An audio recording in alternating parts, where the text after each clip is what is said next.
IPL చివరి దశకు చేరుకునేసరికి ఇప్పటి వరకు అప్రతిహతంగా విజయాలు నమోదు చేసుకుంటున్న జట్లు ఓటమి పాలవుతున్నాయి. ఓడిన జట్లు గెలుపు బాట అందుకున్నాయి. తాజాగా పంజాబ్ కింగ్స్ మరో ఓటమిని చవిచూడాల్సి వచ్చింది. గుజరాత్ టైటన్స్పై పంజాబ్ కింగ్స్ ఓటమి పాలైంది. పంజాబ్ను 163 పరుగులకు కట్టడి చేసిన గుజరాత్ బౌలర్ల తర్వాత 19.5 ఓవర్లలో లక్ష్యాన్ని టైటన్స్ చేరుకుంది. పాయింట్ల పట్టికలో అగ్రస్థానంలో ఉన్న పంజాబ్ కింగ్స్పై గుజరాత్ టైటన్స్ 4 వికెట్ల తేడాతో గెలిచింది. ఆదివారం జరిగిన ఐపీఎల్ మ్యాచ్లో ఈ విజయం సాధించింది. మొదట బ్యాటింగ్ చేసిన పంజాబ్ జట్టు 9వ ఓవర్కే 47 పరుగులకు 5 వికెట్లు కోల్పోయి కష్టాల్లో పడింది. ఆ సమయంలో సూర్యాంష్ హెగ్డే నిలకడగా ఆడాడు.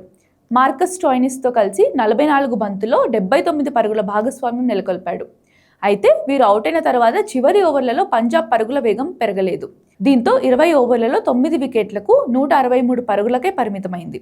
అతి తక్కువ పరుగులకే అవుట్ కావడంతో గుజరాత్ టైటన్స్ టార్గెట్ సులువుగా మారింది. లక్ష్య ఛేదనలో సాయి సుదర్శన్ 41 బంతుల్లో 57 పరుగులు చేసి జట్టుకు బలమైన పునాది వేశాడు. జోస్ బట్లర్, వాషింగ్టన్ సుందర్ కూడా తోడయ్యారు.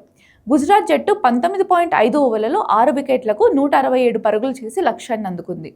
పంజాబ్ బౌలర్లలో హర్షబ్దీప్ సింగ్, విజయ్ కుమార్ వైశక్ తలో 2 వికెట్లు తీశారు. పాయింట్ల పట్టికలో అగ్రస్థానంలో ఉన్నప్పటికీ ఇప్పటికీ 2 ఓటములతో పంజాబ్ కింగ్స్ జట్టు ఒకంత షాక్లో ఉంది.